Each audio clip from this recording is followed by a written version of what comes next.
Good morning, students. I hope you all will be fine at your home.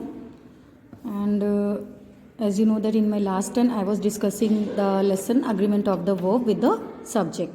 Okay. Its few rules I have already discussed, and today again I'm going to continue the lesson. So all of you better take out your English language book for reading the rest part of the lesson. Okay, now let's start with me. I think till here we have discussed. Okay, we have discussed till here. जैसे मैंने आपको बेटा बताया था कि जब when the plural noun is a proper name for some single, ये rule मैं फिर से आपको अगेन फिर से बता रही हूँ. बच्चे इसमें बहुत सी मिस्टेक्स करते हैं, तो बेटा ध्यान से समझ लीजिए. Proper name for some single object it takes a singular verb. Clear. Suppose to just like आप देख रहे हैं example, Jataka tales is a book about Buddha's life. ठीक है, अगर हम टेल्स की बात करें, जैसे मैंने आपको कल भी बताया था, टेल्स मीन्स स्टोरी, सबको पता है. ठीक है, तो टेल्स क्या, यहाँ तो टेल्स आपको लग रहा होगा ना कि प्लूरल वर्ड है, तो क्या लगेगा कि हमें यहाँ पे आर वर्ब यूज़ करनी है, बट नो. जातक टेल्स, यहाँ पर जो जातक टेल्स नेम गिवन है ये पूरी बुक का नेम गिवन है. ठीक है, तो ये जो जातक टेल्स गिवन है ये फुल बुक नेम है, जो कि Jataka tales is a book about Buddha's life. ठीक है, which is based on life of Buddha's, जो कि बुद्धा की लाइफ के ऊपर बेस्ड है. तो इट मीन्स टू से, मैं ये कहना चाह रही हूँ कि जब आपको पर्टिकुलर कोई प्रॉपर नेम गिवन होगा, ठीक है, अब वो वहाँ पर माने नहीं रखता कि वो सिंगुलर है या फिर प्लूरल है, बट वो प्रॉपर नेम किसी थिंग का अगर गिवन है, then verb should be in the singular number. ठीक है, and the Gulliver travels also, this is a book name, ये भी बुक नेम है, तो यहाँ पर क्या होगा, सिंगुलर वर्ब ही यूज होगी. ठीक है, नहीं आप ये नहीं देखेंगे कि ट्रेवल्स लिखा है that's why we will use plural verb. No, that's wrong. ठीक है, ये बुक नेम है, that's why you have to use singular verb here. Okay children, तो Gulliver's travel was written by Jonathan Swift. ठीक है. Now which is our next rule, when the subject joined by or nor are of different person, the verb agrees with the subject nearest to it. Clear. ध्यान से इसको भी समझिएगा, इसमें भी बहुत सी मिस्टेक्स होती है. जब when the subjects, यानी कि जब टू सब्जेक्ट्स ज्वाइन होंगे और या नॉर से, ठीक है, when the subjects joined by or nor are of different persons, ठीक है, मीन्स ये डिफरेंट पर्सनस के लिए अगर यूज़ किए गए होंगे और nor, then the verb agrees with the subject nearest to it. तब वर्ब हमको किसके अकॉर्डिंग लगानी होगी, जो भी सब्जेक्ट हमारा नियरेस्ट होगा उसके according we have to apply the verb in the sentence. Clear. See the example, neither the teacher nor the students. ठीक है, तो वर्ब के नियरेस्ट हमारा कौन सा है सब्जेक्ट, टीचर या students? Anybody can tell me? Okay, I am telling you, teacher nor students. तो स्टूडेंट्स वर, यानी कि वर्ब के नियरेस्ट हमारा कौन सा है सब्जेक्ट, स्टूडेंट्स. क्लियर. तो स्टूडेंट्स क्या है, प्लूरल है, then verb should be in the plural number. ठीक है, वर्ब भी प्लूरल में ही होगी. Clear.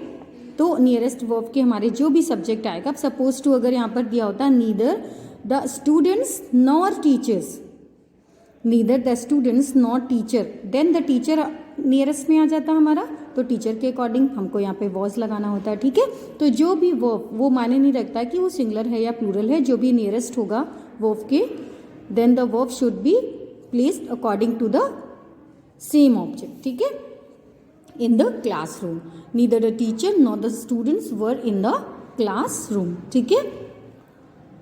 Next rule, when the subjects joined by or nor are of different persons, the verb must agrees with the nearer. ठीक है, इसमें भी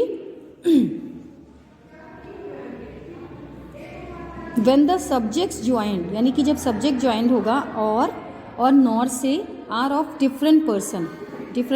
ठीक है, तो जो verb होगी the verb must agrees with the nearer, जो भी उसके नियरर होगा उससे. क्लियर. ईदर ही और I am wrong, same rule है जैसे मैंने अभी ऊपर डिस्कस किया था, ये भी सेम, यहाँ पर भी सेम कंडीशन अप्लाई हो रही है. क्लियर बेटा. ईदर ही और I am wrong, and either you or he is wrong. तो नियर कौन सा, नियरर कौन सा है, एम के नियरर आई हो रहा है, then verb should be according to the I. That's why here कौन सी वर्ब होगी, आई विल बी हेयर. ठीक है, ईदर यू और ही. ठीक है, यू एंड ही. तो ही नियरर है वर्ब के, then verb should be according to the he. Clear, either you or he is wrong. Clear.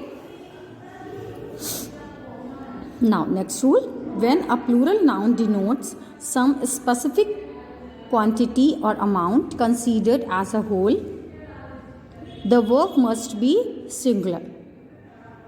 इसको भी बहुत ध्यान से, बिल्कुल ध्यान से बेटा समझिएगा. when a plural noun denotes, यानी कि जब कोई plural noun denote करेगा some specific quantity या फिर specific amount, तो उस कंडीशन में जो वर्ब होगी हमारी सिंगुलर ही लगेगी. Just like C the example, 50 kilometres is a long journey. अब अगर आप ऐसे देखते हैं 50 किलोमीटर्स, तो ये अपने आप में ही प्लूरल वर्ड है, तो यहाँ पर मुझे आर लगाना चाहिए, बट नो, दैट्स रॉन्ग. यहाँ पर 50 किलोमीटर्स एक जर्नी के लिए बता रहे हैं कि 50 किलोमीटर्स की जो जर्नी है एक लॉन्ग जर्नी है, यानी कि 50 किलोमीटर्स को यहाँ पर पूरी एक सिंगल जर्नी बोला गया है. दैट्स वाई यहाँ पर सिंगुलर वर्ब यूज होगी. Okay, clear. Now see the next example. 20 minutes was allowed to each students to solve the sum. 20 minutes यानी कि 20 मिनट्स सभी को अलाउ किए गए थे, यानी 20 मिनट्स एक पूरा इन्होंने स्केड्यूल बोला है 20 मिनट्स का, कि वो पर्टिकुलर सभी को अलॉट किया गया है. तो यहाँ पर भी 20 मिनट्स को पूरा एक टाइम स्केड्यूल बोला है. दैट्स वाई यहाँ पर was यानी कि सिंगुलर वर्ब होगी. ओके बेटा. 80,000 rupees is a largest amount of money.